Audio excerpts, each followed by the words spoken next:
Praise the lord. పరిశుద్ధుడును మన రక్షకుడునైన యేసుక్రీస్తు ప్రభువారి పరిశుద్ధమైన నామమునకు స్తోత్రము కలుగునుగాక. ఆమేన్.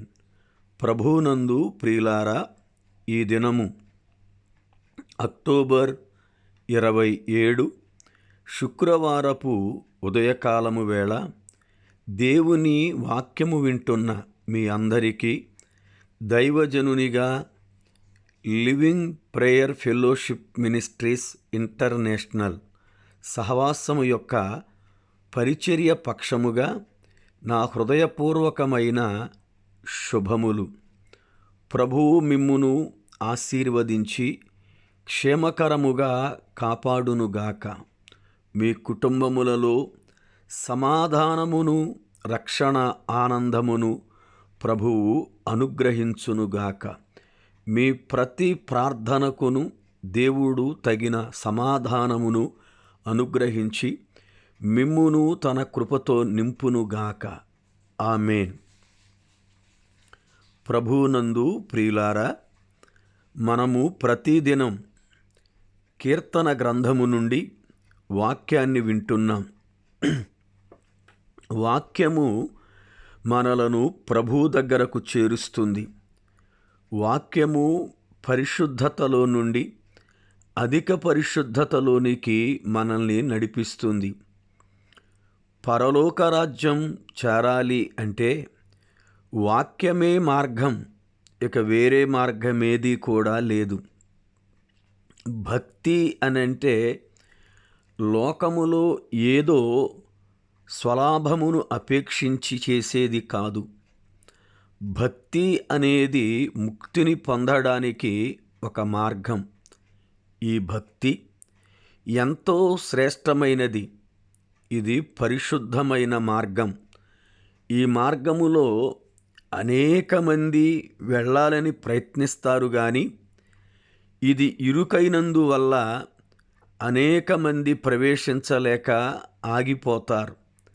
దేవుని పిల్లలుగా క్రీస్తుని మనం రక్షకునిగా అంగీకరించిన నాటి నుండి ప్రభువు వచ్చు వరకు, లేక మనలను ఆయన యొద్దకు పిలుచు వరకు మనము మన యొక్క రక్షణను కాపాడుకుంటూ దేవునిదిలో నిత్యము వృద్ధి పొందుచు చక్కని ఒలీవ చెట్టు వలె మందిరములో అనేక మందికి ఆశీర్వాదకరముగా ఉండుటకై ప్రభువు మనలను బలపరచి దీవించునుగాక. ఆమేన్. రండి, ఈరోజు దేవుని వాక్యమును చదువుకుందాం.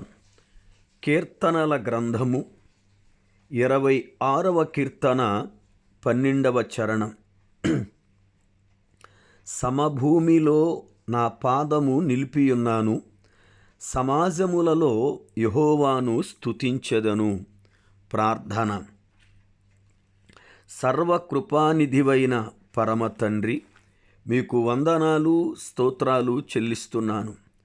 మీ కృప ప్రేమను బట్టి మమ్ములను ప్రేమిస్తూ ఎంతగానో శ్రేష్టకరముగా నడిపిస్తున్నందుకై వందనాలు. ఈ దినమున మీ వాక్యము చదవబడి ఉన్నది. చదవబడిన లేఖనములో నుండి మాతో మాట్లాడండి. మమ్ములను బలపరచండి. మేము బలహీనులం, కనికరము చూపి నడిపించండి. యేసు నామమున ప్రార్థిస్తున్నాను పరమ తండ్రి. ఆమేన్. ప్రభువునందు ప్రియులారా, ఈ దినము 26వ కీర్తన ఆఖరి వచనమును ధ్యానిస్తున్నాం. ఈ 26వ కీర్తనలో 11 చరణాలను ప్రభువు ఎంతో ఆశీర్వాదకరముగా మనకు బోధించారు. ఈ ఆఖరి వచనము కూడా మనకు ప్రభువు యొక్క నడిపింపును, ఆయన చిత్తమును తెలియజేయడానికై పరిశుద్ధాత్మ దేవుడు మనకు సహాయము చేయాలి. దావీదు భక్తుడు సమభూమిలో నా పాదము నిలిపియున్నాను, సమాజములలో యెహోవాను స్తుతించెదను అని కీర్తిస్తూ దేవునిని ఘనపరుస్తున్నాడు. ఒకప్పుడు దావీదు జిగటగల దొంగ ఊబిలో పడిపోయాడు. అయితే ప్రభువునకు మొర్రపెట్టగా ప్రభువు కనికరించి లేపి బండపైన నిలిపి తన పాదములు మరలా అటూ ఇటూ త్రొట్టిల్లకుండా సమభూమిలో నిలిపాడు. కీర్తనల గ్రంథము 40వ కీర్తన 1-2 చరణములు. యెహోవా కొరకు నేను సహనముతో కనిపెట్టుకొంటిని. ఆయన నాకు చెవియొగ్గి నా మొర్ర ఆలకించెను. నాశనకరమైన గుంటలో నుండి జిగటగల దొంగ ఊబిలో నుండి ఆయన నన్ను పైకెత్తెను. నా పాదములు బండ మీద నిలిపి నా అడుగులు స్థిరపరచెను. దావీదు ఒకప్పుడు సమభూమిలో లేడు. తన పాదాలు సమభూమిలో నడవలేదు. సమభూమిలో లేకపోతే ఉంటే ఎత్తుగా గుట్టైనా లేదా లోతుగా పల్లమైనా ఉండాలి. ఎత్తుగా ఉన్న మన అడుగులు జారితే ప్రమాదమే.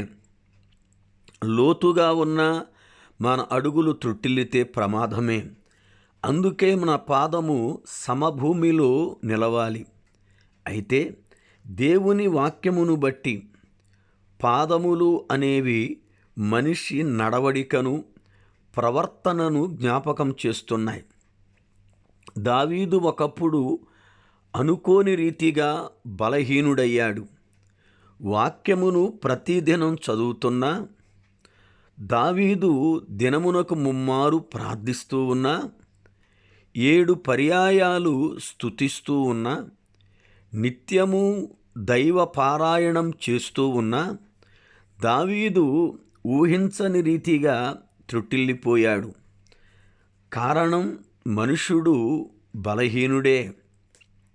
అయితే దేవుడు తన బలహీనతను జ్ఞాపకం చేసినప్పుడు ఒప్పుకొని పశ్చాత్తాపడి తిరిగి తన ప్రవర్తనను సరిచేసుకున్నాడు.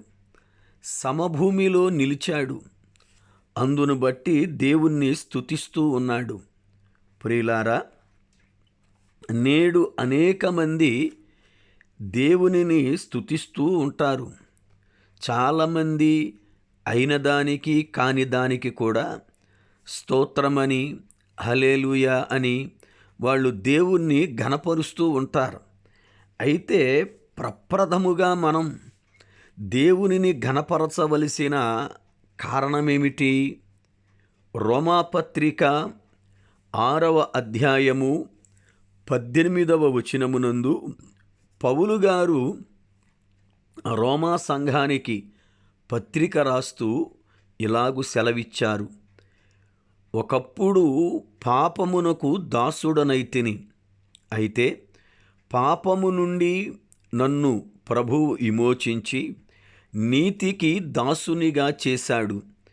ఇందుకై దేవునికి స్తోత్రము అని చెప్పాడు. అనగా దేవునికి స్తోత్రము, దేవునికి మహిమ, దేవునిని ఘనపరుచుట అనేది ముందు మనము పాప బంధకములలో నుండి విమోచింపబడినందున, దేవుడు మనకు తన నీతిని అనుగ్రహించినందున దేవునిని స్తుతించాలి. దావీదు సమాజములలో అనేకుల ఎదుట దేవునిని స్తుతిస్తాను అన్నాడు. నేడు కూడా మనలో అనేక మంది సంఘములలో, సమాజములలో దేవుణ్ణి గంభీరముగానే స్తుతిస్తున్నాం, మంచిదే. అయితే ఇంతకి నీవు నీతికి దాసునిగా మార్చబడ్డావా?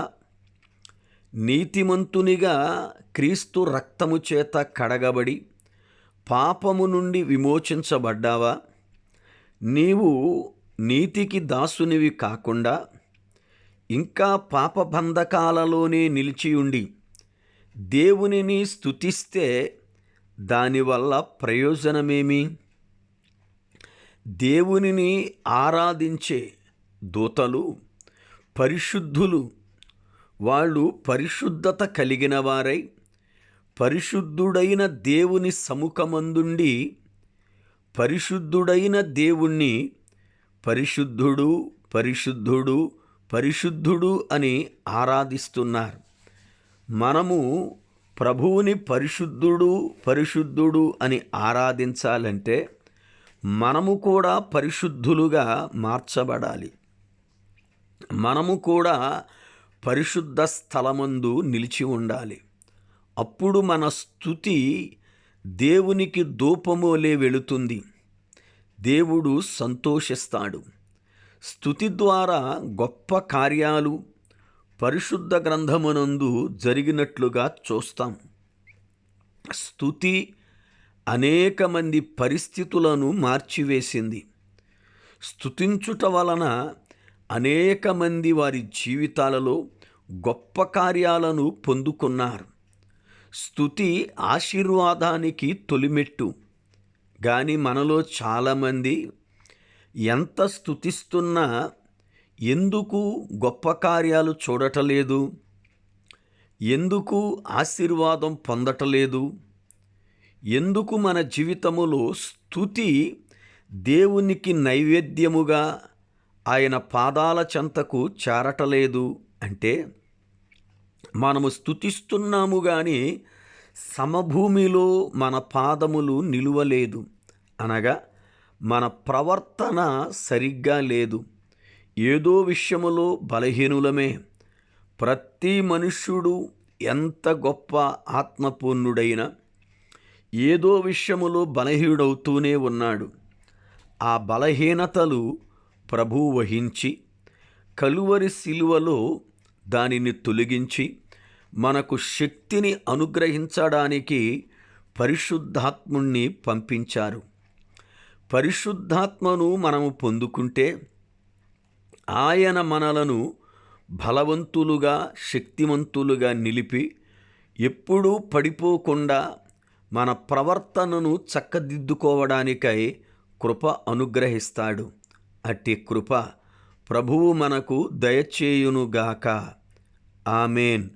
మన పరమ తండ్రి అయిన దేవుని ప్రేమ, ఆయన కుమారుడును మన రక్షకుడునైన ప్రభువారి కృప, పరిశుద్ధాత్మ దేవుని యొక్క అన్యోన్య సహవాసము ఆయన సన్నిధి తోడైయుండునుగాక. ఆమేన్.